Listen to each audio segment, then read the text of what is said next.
So this concept of 3D printing, in fact, for wave number 7, I call materialization.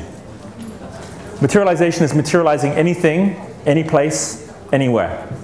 And as you can see here, this was written in Forbes just this month, how 3D printing will change absolutely everything it touches.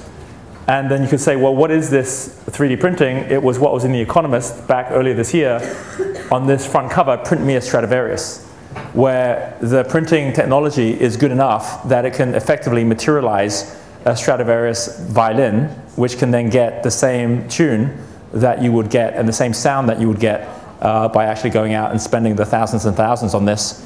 And this is actually one that's made out of resin. You can get them now that are made out of chocolate. So you could just print your own chocolate cakes. You can get it now in plastics. You can get it now in metals. So you can be, and this is all about price points. So the price point is coming down, halving so quickly. But just take the notion of being a farmer in India and your tractor is broken down. And while in the past, if your tractor broke down because a gear broke, you would need to then order it from Europe or somewhere. You need to wait for it to be shipped and get to you. You need to then install it. Whereas in the future, you would just be able to press print and out would come from the printing machine the new cog, which you could then on the same day just plug into your tractor and drive off again.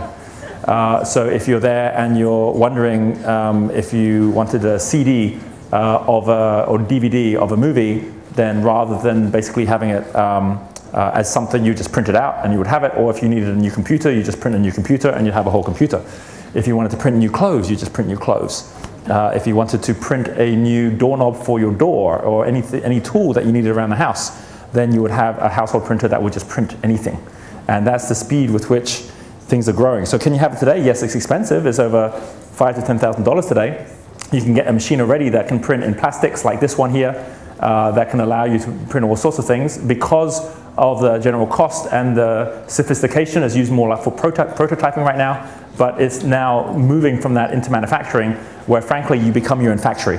So it means that you not only become, everyone is able to become their own storefront, everyone can become their own industrial factory as well, and print out pretty much anything. You think, well, anything? When the New Zealand earthquake came, this is the article that came out in the New Zealand Herald. Rebuild from disaster with the click of a mouse. Technology to print a complete house is just around the corner. In fact, it's already there. Habitat for Humanity already has a house printer which you can plug down, stick mud in it, and it prints the whole house out. And it takes like a day and a half, and you've got a house. And they now have it so that they can print out, and so that you actually have wood blocks, you can have bricks. Glass is the part that they're having a tougher time with, but they're getting there. One of the groups that we were with in the US, they were very big on nanotechnology, and they were doing 3D printing of nanotechnology, which basically means linking electrons and neutrons together to create molecules. And they basically showed a picture of the entire periodic table and said, this is our palette. We can print anything.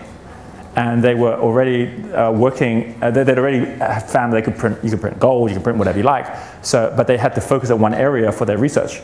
So he said, what area do you think we should focus at? What actual element? And most of us said, well, probably gold, because if you can just print gold, that's a good thing. And then you can go sell it and have more research money. And he says, well, pretty much on the same lines, but you can't really figure out a lot with gold, so we're doing carbon. Because with carbon, first of all, you can print diamonds, which pretty much does the same thing, you can sell them. And then secondly, it also creates life forms. So we're able to print life forms. And that's where he's heading with it right now. So you say, okay, so this sounds like science fiction, but it is moving so quickly into reality right now. And this is New Zealand. You think, well, what about Japan? What happened when Japan had its earthquake? Did it decide to do something like this? Well, actually, this is what Japan decided to do.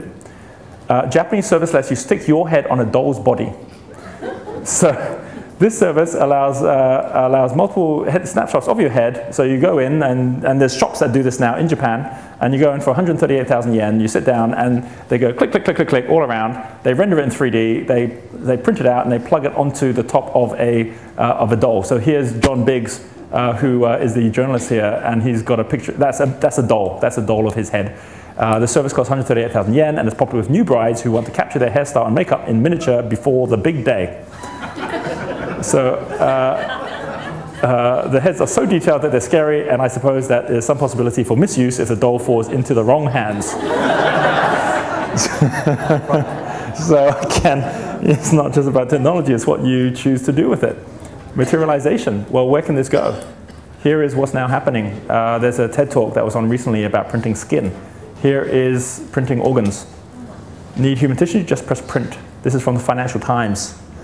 Biological engineers adapting the latest manufacturing technology, three-dimensional printing, to make living tissues for wound repair and organ transplant. So now through stem cells, they can create heart cells, you can create liver cells, and you can go and watch where you've actually got the scientists now, and they've created a scaffolding to create entire livers, entire bladders from scratch, just by taking the cells and then with the scaffolding allowing them to basically reproduce. And that is, I believe, pretty phenomenal, because it really does change the future of everything, including the whole idea of organ donors. Why bother, donating an organ when you can actually print a new one? So this is the future. This is where we're going. You just get to, I guess, print a new tissue type. Is that going to do away with the whole need of rejection? Oh, absolutely. Absolutely. Yeah, there is no rejection because it's your own cells. It's your own cells able to do this. So you already can do this with skin grafting, where they'll actually print out your skin, and then you'll be able to just replace it where you need it as well. This changes so much because two of the biggest issues that we have with all commerce is, as I mentioned earlier, distribution cost and also storage costs on physical things that get made in one place and needs to be moved somewhere else.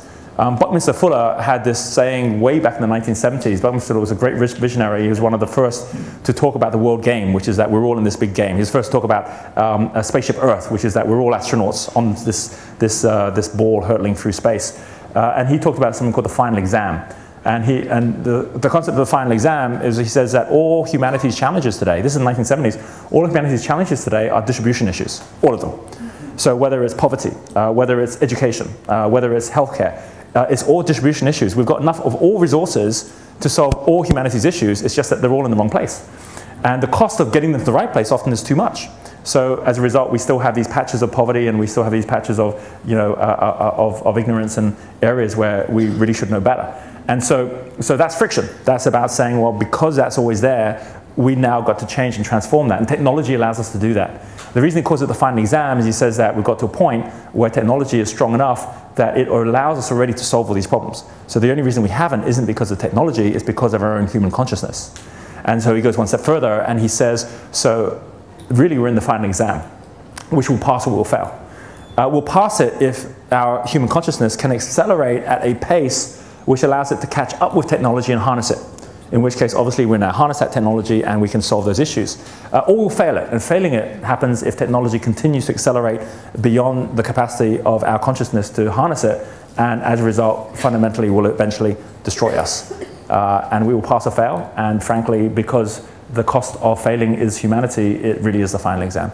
And he said that 30, 40 years ago. He said that around about 1971 or just after that. And so we're still in the exam. It is still, the bets are on, and we still don't know which way it will go. But this is a very good example of what happens when you can start printing things out, even organic things. At what point do you choose to print out a new husband? Okay, so this is materialization.